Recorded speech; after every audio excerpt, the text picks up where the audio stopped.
Hello बच्चों, let's read the questions. So here are 3 questions given to us and they are in OR format.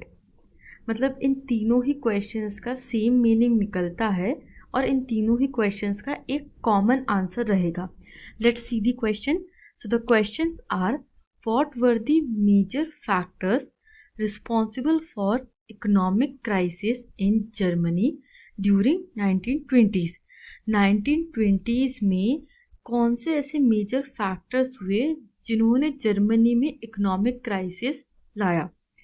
Second question is, mention any 3 factors which contributed to the economic crisis faced by the Weimar Republic in 1923.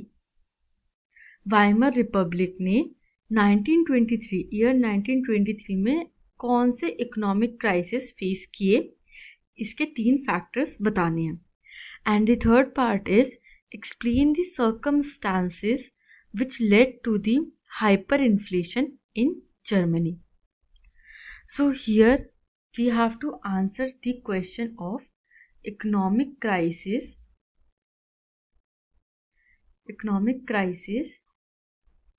in Germany in 1920s.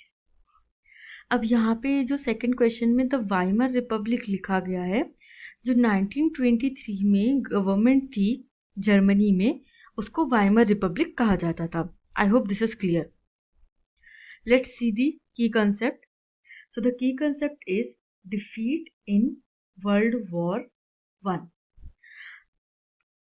Germany had fought the World War I and it was defeated. It lost World War I.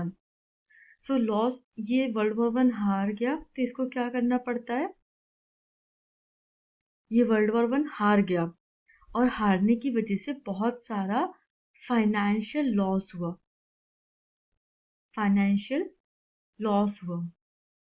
And with financial loss they had to also pay to the winning party. जो war जीत गए हैं उनको pay करना पड़ा, pay to the winning party. Now let's see the main pointers which led to the economic crisis in Germany. The first part is war loans. Germany had fought the First World War largely on loans. बहुत सारे loans लेकर के world War 1 लड़ा था. As there were no other resources. अब Germany हार गया था तो उसके सारे रिसोर्सेज क्या हो गए, खत्म हो गए. As there were no other resources, Germany had to pay back in gold. Gold was the only resource at that time. And this depleted, इसने खत्म कर दिया, this depleted the gold reserves at the time of resource scarcity. Already there were very less resources and they had to pay back in gold. So this also depleted their only reserve, gold reserves. The next option is, the next point is French occupied Ruhr. So in 1923, Germany refused to pay the war reparations. तो यहाँ पे हमने क्या देखा था कि जो भी कंट्री हार जाती है, the lost party, where we have seen the lost party had to pay to the winning party. So here French were the winners in this war. French won the war and Germany had to pay them. And in 1923 Germany denied. 1923 तक के Germany ने आके बोला कि अब बहुत हो गया, अब हमसे पैसा नहीं दिया जाएगा. So French occupied their industrially important area of Ruhr उनका एक बहुत इंडस्ट्रियली इम्पॉर्टेंट एरिया था, उसको ऑक्यूपाई करके वहाँ का कोल क्लेम कर लिया, to claim their coal. Now the third point is reckless printing of currency. अब रूर चला गया जर्मनी के पास से. Now what the option Germany had to recover its economy was a passive retaliation. अब यहाँ पे जो एक्टिव रिटेलिएशन होता है The active retaliation is war. अभी अभी जर्मनी ने वॉर लड़ा और वॉर में वो हार गया. So what it cannot do? It cannot do an active retaliation. So it passively retaliated to the occupation of Ruhr by recklessly printing paper currency. With too much paper money in circulation, the value of German mark, this is their currency, German mark, like Indian rupee, there is German mark, fell.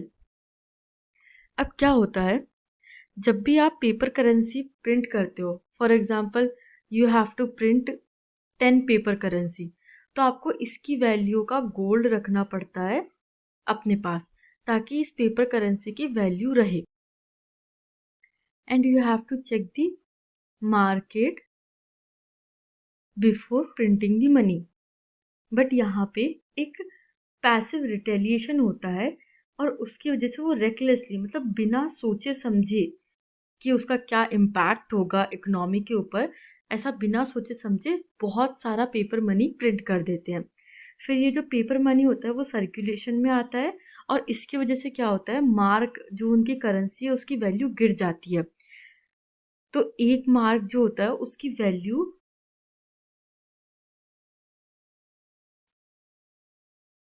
जो भी currency होती है उसकी value calculate की जाती है dollar के comparison में, एंड मार्क की जो वैल्यू होती है वो डॉलर के कंपैरिजन में बहुत ज़्यादा गिर जाती है. Let's see the 4 point. It is hyper inflation as the value of mark collapse. पूरी तरीके से जो वैल्यू होती है मार्क की वो कोलैप्स हो जाती है. छोटी से छोटी चीज़ लेने के लिए बहुत सारा बोरियों में भर के पैसा ले जाना पड़ रहा था. So the prices of good sword. अब हाइपर इन्फ्लेशन क्या सिचुएशन होती है, when the prices of goods एक लिमिट से बाहर चले जाए, आउट ऑफ लिमिट, मतलब आउट ऑफ कंट्रोल प्राइसेस चले जाए. जब भी इन्फ्लेशन होता है, इन्फ्लेशन मतलब प्राइसेस बढ़ना, तो जब भी इन्फ्लेशन होता है तो उसको कंट्रोल में रखा जाता है कि ये जो इन्फ्लेशन हुआ है, ये जो प्राइसेस बढ़े हैं, इसको हम वापस कंट्रोल में चले जाए, कंट्रोल में ले आए. But when the prices of goods sword means क्या होता है, एक आउट ऑफ कंट्रोल सिचुएशन हो गई. अब जो ये चीज़ों के दाम बढ़े हैं वो वापस कंट्रोल में नहीं आ रहे. This is known as hyper inflation. And the main fifth reason is great depression in USA. अब आप पूछोगे यूएसए का जर्मनी से क्या रिलेशन, तो यहाँ पे तो जर्मनी की इकोनॉमिक रिकवरी हो रही थी, like after war whatever the economic recovery they were trying to do was totally dependent on short term loans. वो लोन्स लेकर के किसी तरीके से अपनी इकोनॉमी को रिकवर कर रहे थे, and these loans were mainly from USA. This support was withdrawn. अब ये जो लोन्स यूएसए ने दिए थे वो लोन्स वापस ले लिए when the Wall Street exchange crashed in 1929. अब यूएसए में ही एक इकोनॉमिक क्राइसिस होने लगता है ग्रेट डिप्रेशन की वजह से, और जो यूएसए की इकोनॉमी होती है वो भी हाफ हो जाती है एक ईयर में. It fail by half. जो उनकी नेशनल इनकम होती है वो आधी हो जाती है due to this great depression. अब जब यूएसए में खुद ही एक इकोनॉमिक क्राइसिस रहेगा तो वो जर्मनी की कैसे हेल्प करेगा, एंड इट हैड विड्रॉन. जो भी उसने लोन्स दिए थे उन्होंने कहा कि अब हमारे लोन्स वापस कीजिए. When the Wall Street exchange, like Wall Street exchange is the biggest stock market in the world and stock market of USA. तो जैसे ही वॉल स्ट्रीट एक्सचेंज क्रैश होता है 1929 में, USA withdraws the support given to Germany. All these factors led to the economic crisis in Germany. I hope you. Let's see them once again. The first point is war loans. Second is French occupied Ruhr. Third is recklessly printing of currency. Fourth is hyperinflation. And fifth is Great Depression in USA.